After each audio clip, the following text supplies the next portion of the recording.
All right. Welcome back, everybody, to the Best Self Blueprint. So, as you all know, the mission of this podcast is to bring on people with the knowledge, insights, and experiences as to what it takes to truly move that dial towards becoming the best version of yourself. So, this next guest is a career coach who helps people align the lifestyle of their dreams with a career they're truly passionate about. She started her journey after realizing that checking the boxes, having a boyfriend, having a good job, having a cool apartment just was not leading to the happiness and fulfillment that she thought it would. But then her boss asked a question that changed her life. What's your cause? It was this question that got her asking the hard questions, experimenting with different ideas, taking big risks, and ultimately emerging with a career and life she's happy and fulfilled in. Her personal journey combined with her impressive coaching abilities is exactly what got her on my radar, and I cannot wait for you all to hear what she has to say. So to introduce Emily Eliza Moyer, how you doing? Thank you so much for having me, Trevor. That was like the best bio I've ever heard about me. I'm gonna have to steal that from you. That was great. Thank you. You bet. I'll send it over. But what I'm curious about first, because as a career coach who talks about combining like the ideal lifestyle that you want with the, passionate career, what do you have people dial in first? Is it the career they desire or is it the lifestyle they desire? Oh, such a good question. I don't think there's a one size fits all answer to this. I think I'll share a little bit about my story and sort of how what happened for me in particular, and then I can share a little bit about what I see. First things first, and you and I started talking about this briefly, creating a career that you love and also having a lifestyle that you love. For so many of us, like the first step that we have to take is just to acknowledge that that's even possible, right? The first thing that like any of us have to do is realize like it's not an either or, it's in both and. Like we get to have both. We get to have a career that totally lights us up. We get to have work that we love. We get to create it in a way that is in perfect alignment with what we really want it to be and what is meaningful to us. And we also get the lifestyle of our dreams. We just have to decide that both of those things are possible and as sort of our foundational place to begin. And that's really, I think, where my story begins, was really understanding that I could have both. Just as for context, I started my career in education. So I was a teacher. And I was in the education world for about 4 years. And though it wasn't like dream job, I will say it was quite purpose driven. It was mission driven work. I was serving humans. And like that piece, like definitely felt like, okay, this little piece is working. But the truth is like most of the rest of it was not. Like it really wasn't. It didn't allow for me to live any sort of lifestyle that I really wanted, especially working in a classroom. Like you literally are in a classroom in four walls, like all day long, right?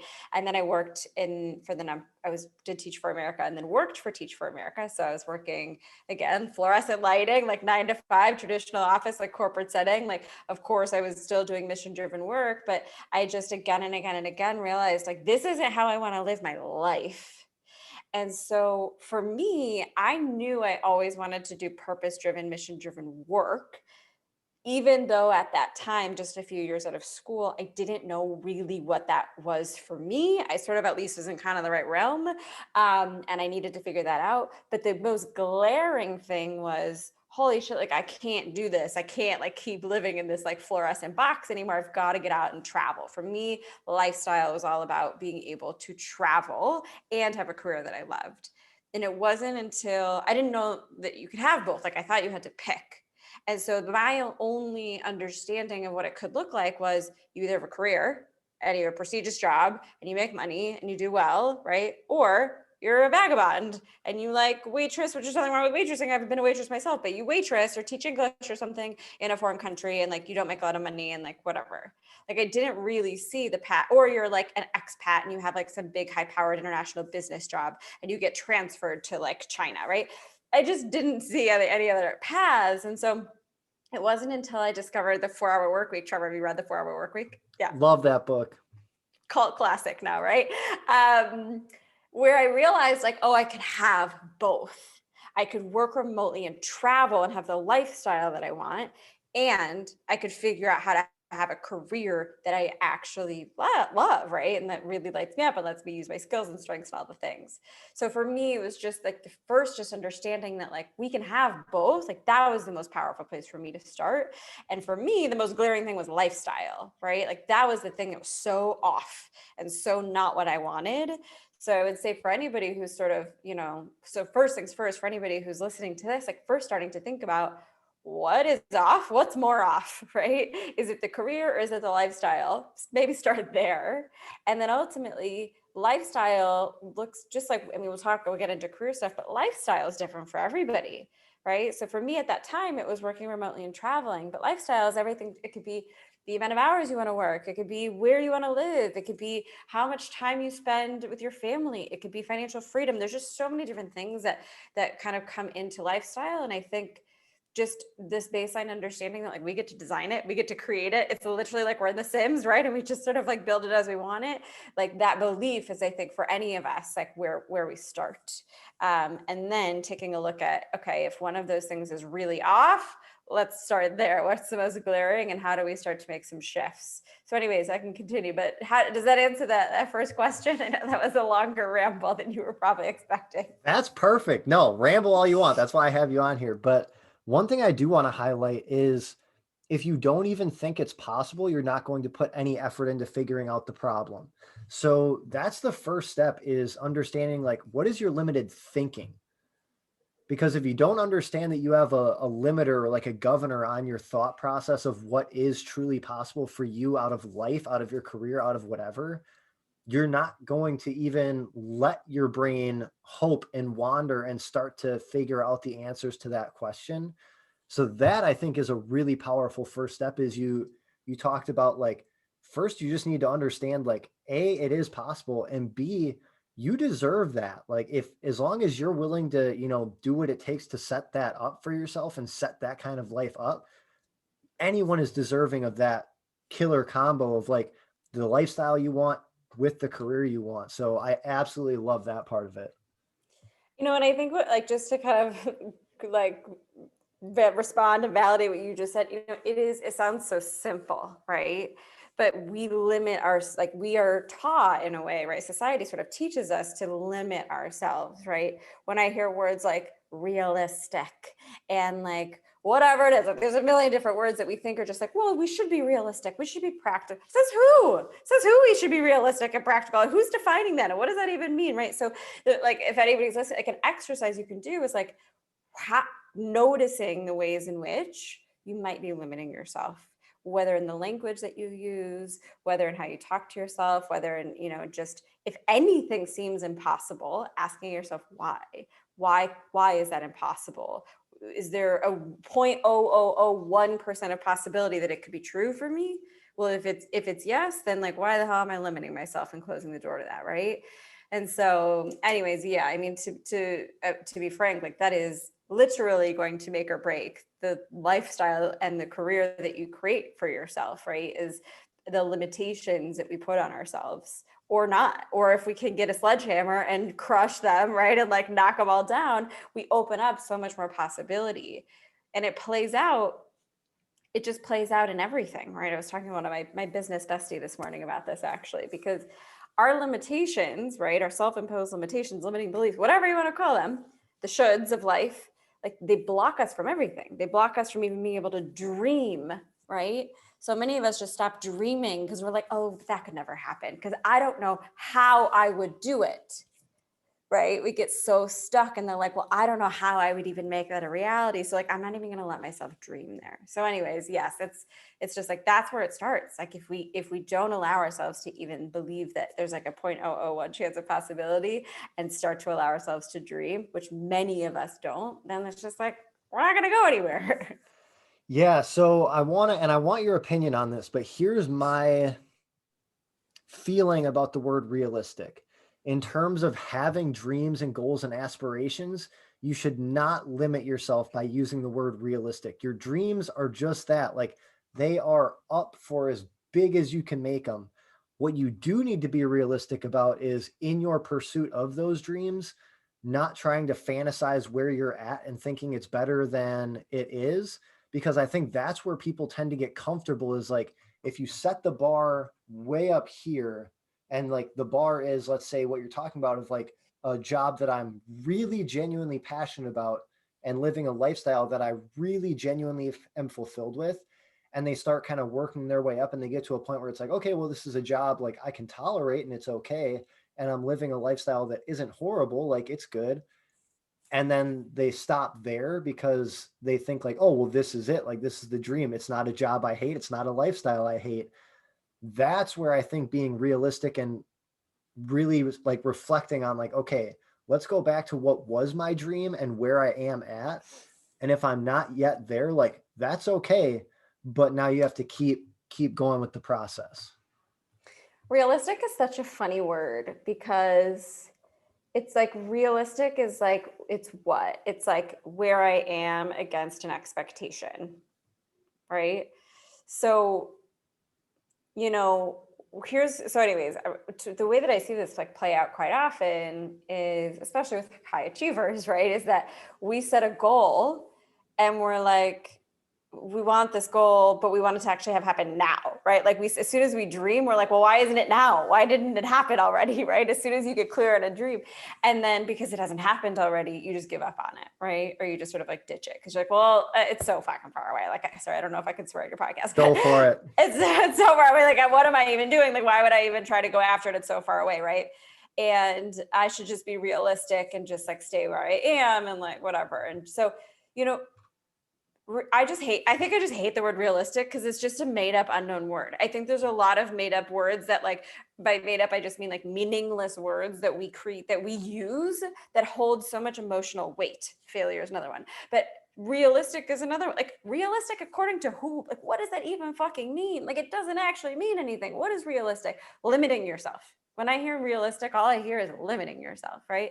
Now, the truth is on your journey to your highest dreams, like you're going to have to do some hard shit, right? You're not going to hit every single goal along the way. I've had many failed launches. I've had many months where I didn't hit my revenue goals, or many, I've gotten tough feedback or whatever it is, like, but ultimately what I've found that allows us to actually just enjoy the journey is staying clear on what that dream is, as long as it's really fucking exciting. If it's not that fucking exciting, like, you need a better dream, right? It should be really exciting.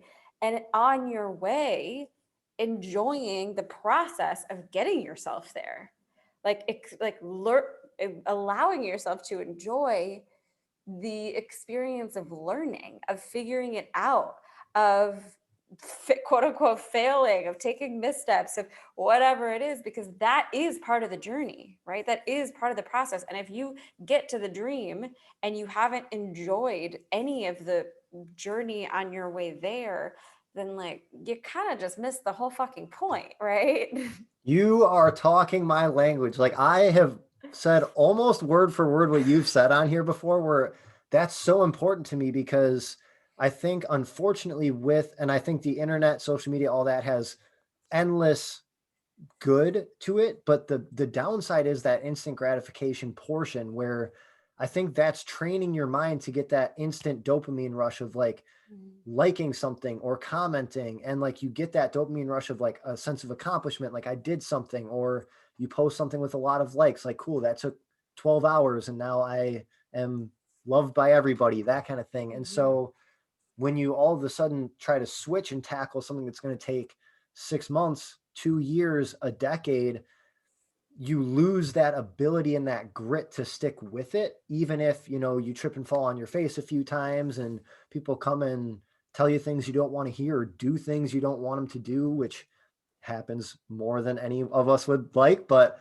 that's where I think it almost takes training that ability to delay the gratification. And again, like you said, like find a way to enjoy it, because either it's going to be something you learn from and you're able to like switch up your tactics, switch up your approach, or it's going to be something that is just a good story, like at a party or at an event, or, it's something you can tuck in your back pocket for down the road, but you have to enjoy the process. Trevor, you just called out something. I'm like clicking all these dots for myself. Even what you're saying really simply is like it's a practice. to not just look for instant gratification. It is a practice, it's a skill that we have to learn, right?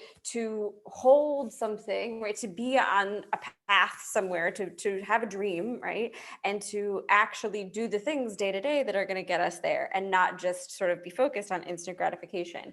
And just to paint this picture like really clearly, even for myself, I you're a health coach, right? Like, so ultimately, what I think I literally learned how to build habits and how to have a practice from my health journey. I probably 3 years ago now, I'd never really had a regular workout schedule. I'd always generally eaten healthy, but also spent like lots of time in Thailand drinking beer and eating pad thai. Like, also, like, never really took care of myself. I'd never meditated, like, none of that. Hated yoga, like all the things. And looked at some pictures of myself when I got back from 6 months in Thailand, and I was like, oh, holy shit, like, I've gained a lot of weight. Like, I am not healthy. I don't feel good. Like, none of these things. Fast forward a couple of years, still continued to not take care of myself, and I burned out really hard. Depression, like, couldn't get out of bed for 2 weeks, like anxiety like I'd never felt before. Horrible experience. Anybody who's had that before, like, knows it's awful, right? Yep. But it triggered this realization that, like, I'm not fucking taking care of myself at all. I am literally not prioritizing my health at all. I don't even know how. I don't even know what that means, right? And over a couple of years, of course, like, initially I was like, I just want to lose weight, right? Like, I'm gonna, like, try to figure out how to lose weight. But what I really learned was how to start to take care of myself. I learned how to start to really pay attention to what my body needs in terms of food, in terms of intuitively knowing what I should be eating, right? Actually intentionally and mindfully understanding how much I'm consuming, right? Shifting how I move my body to types of movement that actually felt right and good for me, which for a long time actually was just yoga. And it was like exactly what I needed because I'd been so high stress for so long. I needed something that was going to calm me the fuck down.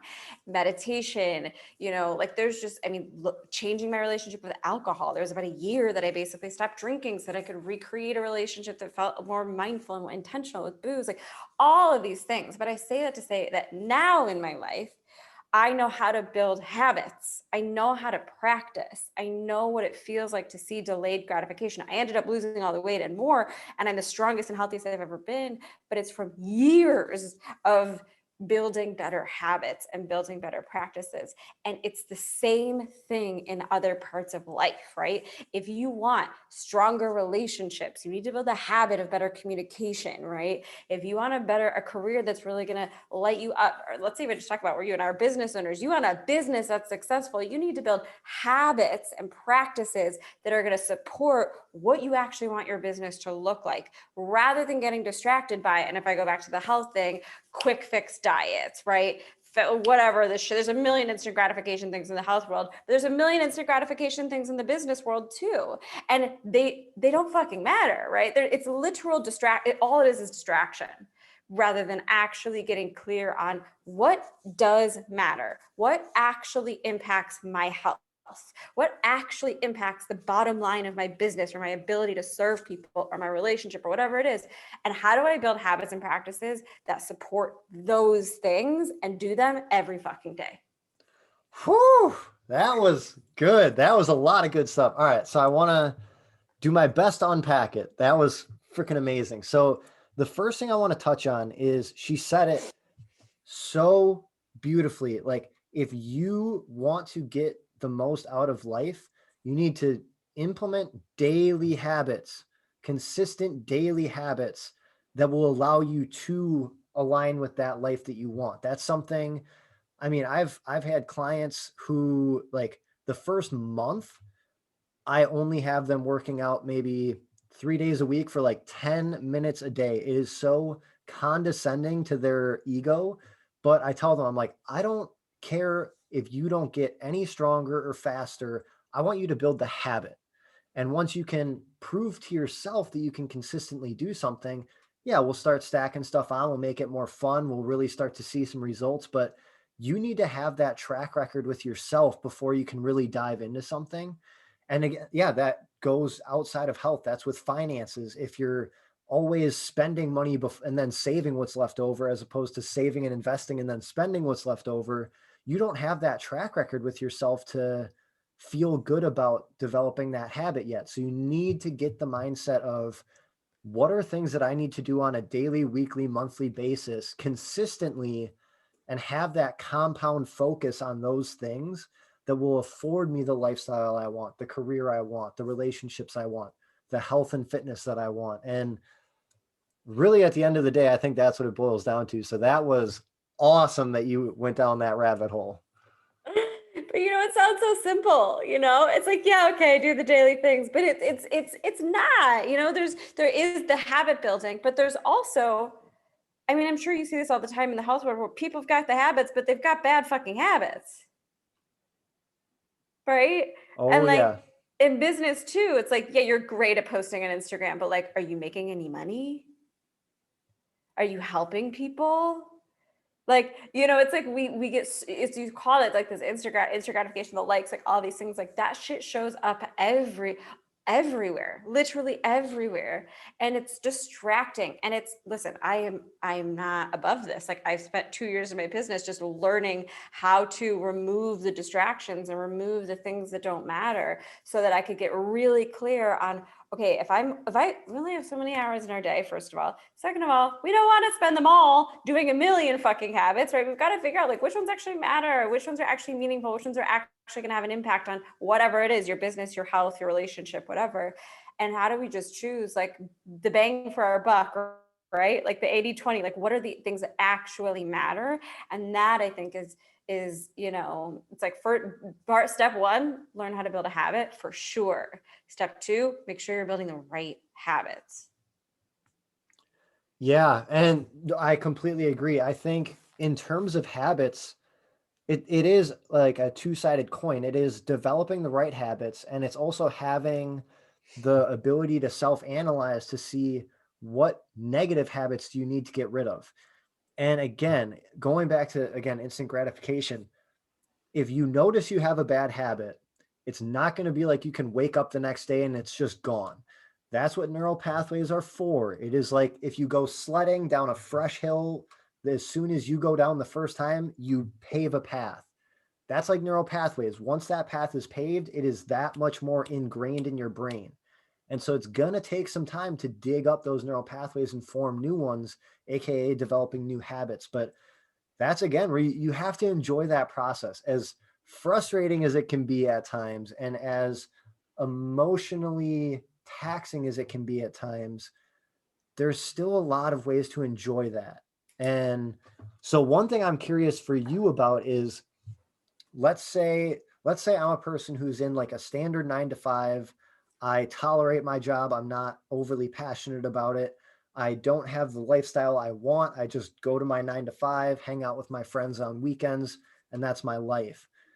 What like habits, or like what kind of new changes would you have me making first to start shifting my path? I love this question. I just got off the live with Tyler. I think that you were watching for a second. We were just talking about this. Okay, I want to respond to what you just said also about enjoying the process, because I have two little tips, and then we'll talk about a few different things that people can do to just like get started. You said specifically like, and enjoying the process of having habits, right? Enjoying the practice, enjoying it. And for anybody that, like, at least for me, and I'm curious for you, Trevor, too, like what's helped me, and I don't always want to get up in the morning and do the thing that I know that I need to do for my work. I don't always want to get up in the morning and like go lift a bunch of heavy things and make sure my muscles get bigger. Like, it's like I don't always want to do those things, but there's two things that have helped me enjoy the process so much more. And the first thing is like, honestly, like celebration, like actually celebrating again and again and again the little things, like, oh my God, I'm so proud of myself, like I cooked a healthy meal, like, oh my God, I'm so proud of myself, like I worked out 3 times this week, or whatever it is. But like for my business, oh my God, I'm so proud of myself, like I have done 8 webinars this year so far, or whatever it is. But celebration helps you enjoy the little things, right? The little ones, before you notice the difference in your body, or notice the difference on your scale, or notice the difference in the bank account. It's celebration, right? And noticing the daily progress that is sure to exist, right?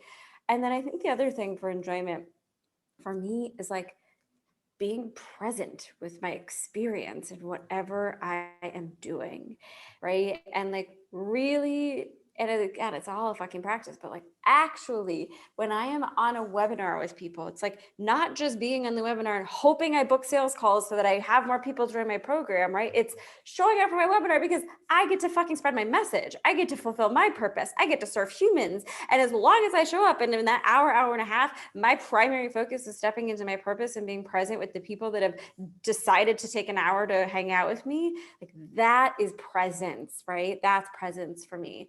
And so I think for anybody, again, who's listening to this, like results oriented, it gets all of this shiny fucking stuff, but results oriented means that you are never present because you are always just focused on the result, right? You are always focused on the outcome. I'm doing this so that this other thing will happen, right? Versus like, of course we want the thing to happen, but if you're doing that activity just for that result, it's very difficult to enjoy it and to truly be present with it. So anyways, I just thought it was an important point that you made about enjoying those things. I just wanted to share that. Yeah, no, I agree. And I agree with rewarding. So if you're just grinding for grinding's sake and like, there's no reward short term, again, like with that bias towards instant gratification, you want to give yourself something to celebrate and something to say like, oh, this is a good job here. Like for me, if I eat super healthy all week, like no cheat meals or anything, heck, I'll go get a milkshake or something and just be like, you know what? This is like kind of like free of charge. Like this is just your little like gift. Or if I do really, really well in business one month, I'll go like buy myself a nice shirt or like do something extra. And it's exactly what you said. When you set up the reward system, it goes so much in like you have to think of yourself as like almost two people, the person doing the work and the person rewarding that person for doing the work. So if you're not rewarding that other person, they're not going to keep showing up and doing stuff for you. Totally. So I love that. And then I also think so. Like when you talk about being present, I also come up with something. It's a little phrase I use. I call it creatively disciplined. So you know you need the discipline to do these things, but the brain, if you do something like monotonously for way too long, it gets bored regardless of what you're doing. So you need to shift your approach and get creative with your approach so that it stays fun, it stays exciting. And that way you allow yourself to have the discipline to do what you need to do and have fun doing it because it allows that abstraction, that creativity, that fun, lighthearted, changing approaches. So that's what I think is really going to make it happen for people. I love that. I say I got to keep it interesting. So I do that in my business all the time, right? Where I'm like, oh, I figured out this thing.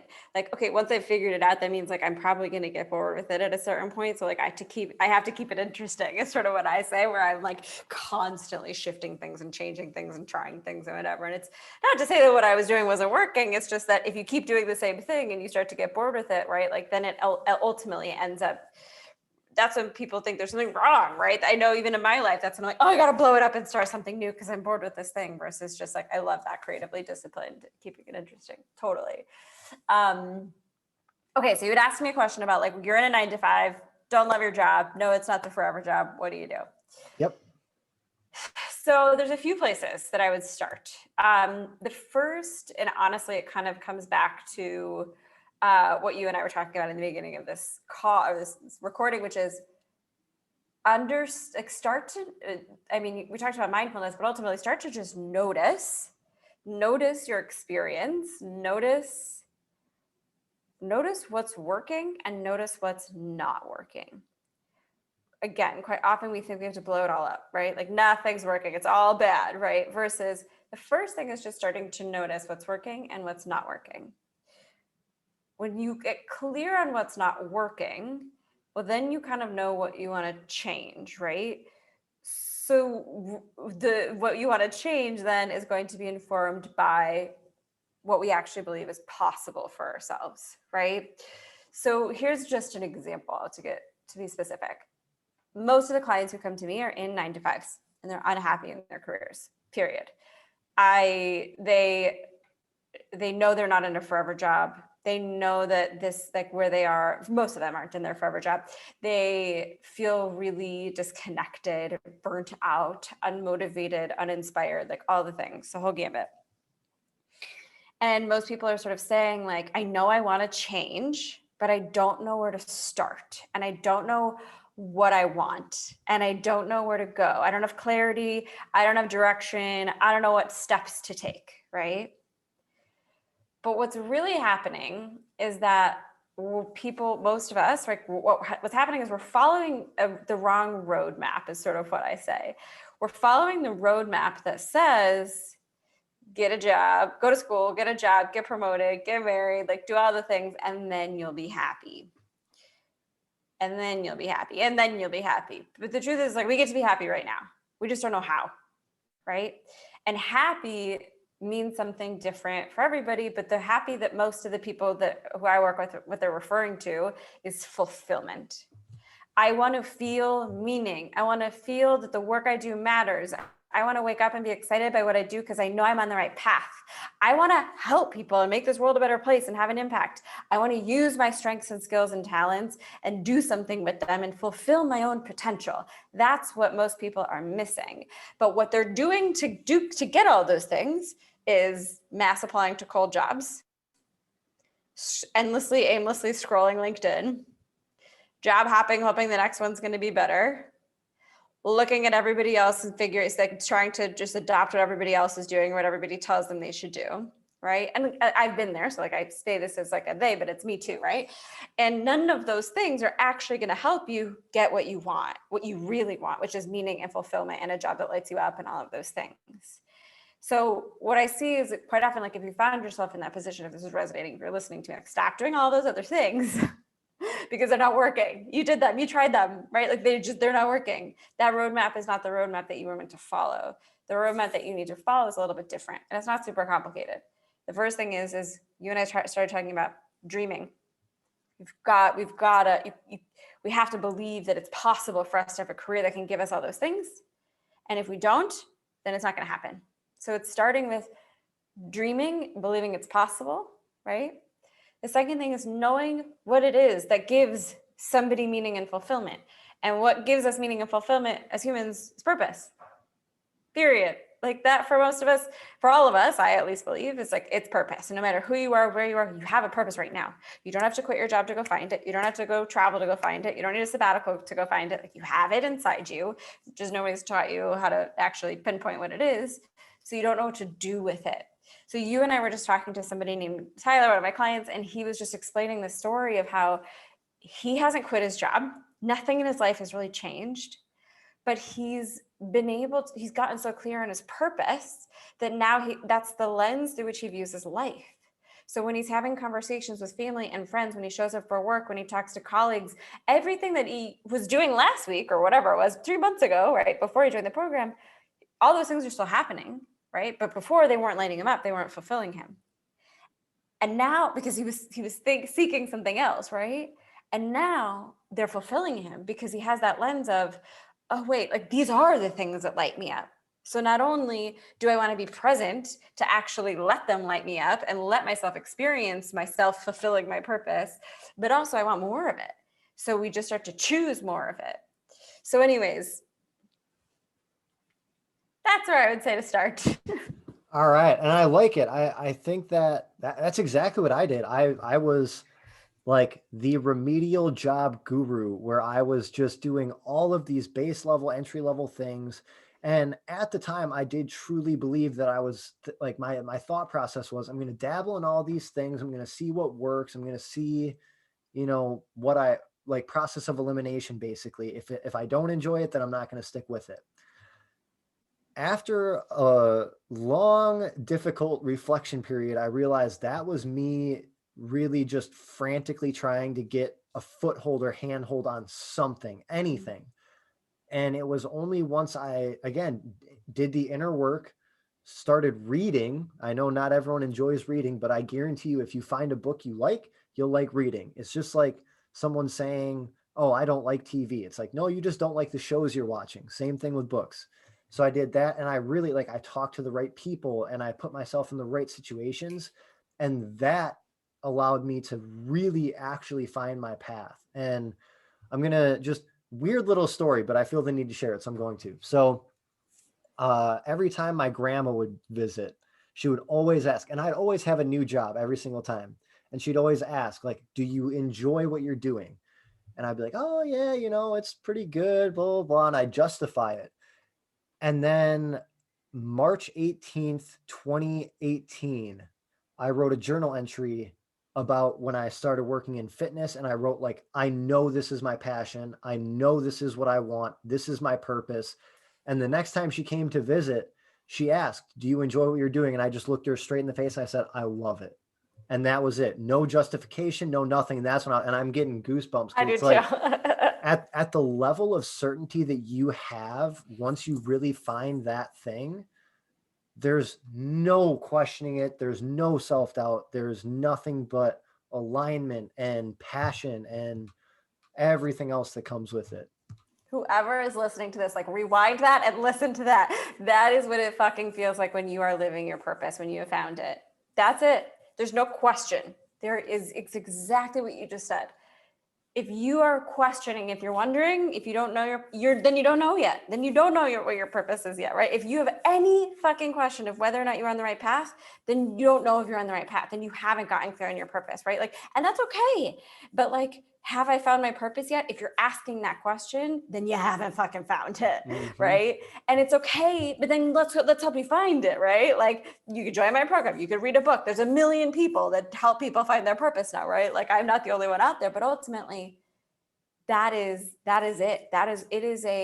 There is no question in your mind when you know you're on the right path and when you know that you're doing work that's in alignment with your purpose. And that's what it feels like. It's this visceral knowing that, like, yep, I fucking figured it out, That's what it feels like.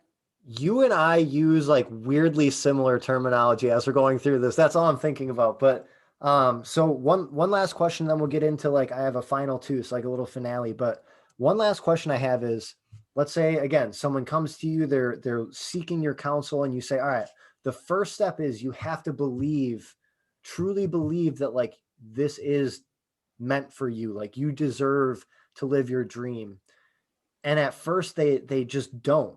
Is there a process you run people through to develop that inner belief? Yeah. So a lot of that is just old, I sort of call it, I'm sure you do too, old programming. We learn stories, right? As kids, we grow up, we learn the stories from what our parents believe, we learn from what society says, we learn from traumatic experiences, we learn from we just learn, we absorb, right? And we absorb and we absorb and we absorb. And that's ultimately just like how we become adult humans, is because we absorb all this stuff. And if you're struggling to believe, like, that's normal, first of all, like, so many of us we limit ourselves, we struggle to believe in what's possible for ourselves. If not everybody at a certain point does, right? And so what do you do? What you do is you first understand that, like, it's just old programming. It's not permanent, right? If you have a thought of, like, this isn't possible for me, like, that's just a thought. You are not that thought. So, literally, I'll break down the process. Step one is start to actually learn the difference between you and your thoughts through something like mindfulness. Headspace is a great app to start out, to learn the basics of how to bring awareness to your thoughts so that you can start to see that your thoughts are lying to you sometimes. Your thoughts are literal. It's like, I remember the day that I learned that my thoughts are little liars. If your thoughts are telling you something's impossible, like, it's just a lie, but you need to start to be able to see what that thought is so that you can change it. Now, how do you change a thought? There's two ways to change a thought. You choose a new thought, or you take an action that then reinforces a new thought. It's pretty much it. There's two inputs. So you can either decide I'm going to choose. Thought comes, oh, this is, like, not possible for me. This can never happen for me. If you learn the process of unpacking that, just like limiting belief, unpacking that limiting belief, you can then decide, okay, I want to replace it with a new one. And the new one is, well, it could be 0.01% possible. So if it's 0.01% possible, then it's just possible, right? Like, it's just gone from impossible to possible. And even if I don't know how it's going to happen, it's possible. So that's how you can start to rewrite your thoughts, is just by choosing different ones that feel better and more supportive and don't limit you, right? That expand you. The second thing is you can just start to take action. So even if you're somebody who's like, I still can't fucking believe that it's going to be possible for me, like go Google other people who are just like you, who have done the thing, and then take an action, call them, right? Or whatever it is, but take an action, try to do something that can convince you that it's possible, right? And just through that action, let's say you do hop on the phone with somebody who's like, yeah, like I was just like you, I grew up, low income, I didn't really see how I was ever going to be able to afford to go to medical school and become a doctor. My lifelong dream was to be a doctor. I didn't think it was possible for me. But then I met somebody who was from my neighborhood, and I saw that they actually were able to go to medical school and they became a doctor. Like that instant, just seeing that it's possible from somebody else, talking to that person can then completely shift what you then believe. So,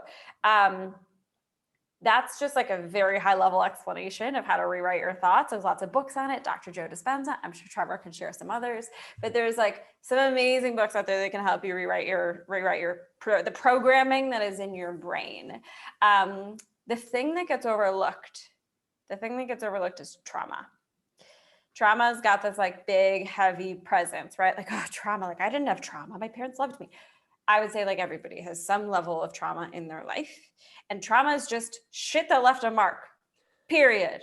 Shit that left a mark. If something left a mark on you and is now influencing what you believe, if it's now influencing how you think about yourself, if it's now influencing the decisions that you make in your life, then it's something that needs to be healed. And oftentimes, like, you can't skip that step. So if you have trauma that you have not healed, you've got to go heal your trauma before you're going to be able to shift how you think and how you believe and what you perceive and all these other things. So the level of trauma and the level of the impact that it has on each of us is different. I have a million resources on how to heal trauma, but trauma is just so overlooked in terms of the massive fucking impact it has on our lives. Talk about health. Fucking impacts everything in your health, right? So if you want to build new health habits, that's great. If you're not healing your trauma, and I'm sure, Trevor, you see this all the time, if you're not healing your trauma as part of your journey, like you are going to run into the same barriers over and over and over again in your health journey. Same thing in life. If you do not heal your trauma and spend some time really allowing yourself to learn what you were meant to learn through those traumatic experiences, you're going to fucking face the same shit again and again and again in your life. So. Boom. That was awesome. All right. Yes, I completely agree. I could go so deep into a conversation on that, but no, that is very true. And that's where I talk about, we'll use my lovely microphone as an example, but health is a three-legged stool. First leg is nutrition and like what you put into your body. Second leg is the physical activity. Third leg is mental and emotional health. If you have a three-legged stool and you snap one of the legs, what do you think is going to happen to you sitting on the stool? You're going to fall straight on your butt. But that's why I always talk about, like, yeah, you can physically, you can look, Taylor Lautner hot. Like you can have the washboard abs, the bulging biceps, all that fun stuff. Nutrition wise, you can be healthy. You can have that cellular energy from like high quality nutrients, making sure that you have that dialed in. But if the fun little muscles up here are not firing properly and you have a lot of built up stress and you have, again, that trauma, you're not going to be truly healthy. And so I freaking love that. I'm so happy you went down that path. Now, we'll get into the final two, but before we do that, I think there are endless amounts of people who are stuck in that 9 to 5 job that maybe they tolerate but aren't passionate about, people who are just looking for a little more fulfillment out of their life and out of their career. So if that's the case, which I can guarantee at least one person listening that will be, where can people connect with you? Yes. So just so we haven't even talked, my main program is called Path to Purpose. So for anybody who's looking for support on their journey, come find me to check it out. It's a 12-week, 90-day career accelerator to help you actually make that career change and create a career that you love. And I host a weekly live masterclass. So you can come, dip your toe in the water, get to know me, hang out with me for an hour. And all of this, any information on any of these things can be found on Instagram. It's the best way to find me. Emily, Eliza, Eliza, Moyer, and also on my website, emilyelizamoyer.com. All right. And I will have that in the show notes. So if you didn't catch it, just scroll down a little bit. You'll find it. All right. So for the final two, it's two questions I ask everybody at the end. I absolutely love asking people these questions. So question number one, what for you right now in your life is the next step in you becoming your best self? Oh. Mm. So I'm going to say this, but I'm not going to judge my own answer. So I, for the first time in my life, am starting to like do strength training and lift weights, and I'm getting stronger. And so the next step for me is I'm actually looking for a coach to help me like really like build muscle, because I've never tried in my life to build muscle. And so it feels really incredible, especially as a woman, to really start to feel just like my body is physically stronger. And that's funny that that's how I answered that, because I probably would have thought about something in my business, but that's really it. I think it's just like that, taking my health to the next level and really feeling like proving to myself like what's possible in terms of my own strength. Huh. I might be able to find someone who can help with that. Yeah, But no, right? I think that's awesome. And I do agree with what you said about like when you actually, so let me start over. So I have friends who are not very healthy. I think everybody does. But the thing with them is they're used to operating at a certain level. And so to them, this is like normal. They feel good, they feel normal. But when you actually start like lifting weights and like feeling the strength in your body, you feel more confident. You see areas that hold a little extra love on your body start to wither away, and the muscle definition comes through a little more. That has so many physical, mental, emotional, visceral like benefits that I'm not going to take the time to explain right now. But seriously, like, so I'm so happy you said that. We're like, you're like, I got a taste of it. Like, I know what it feels like.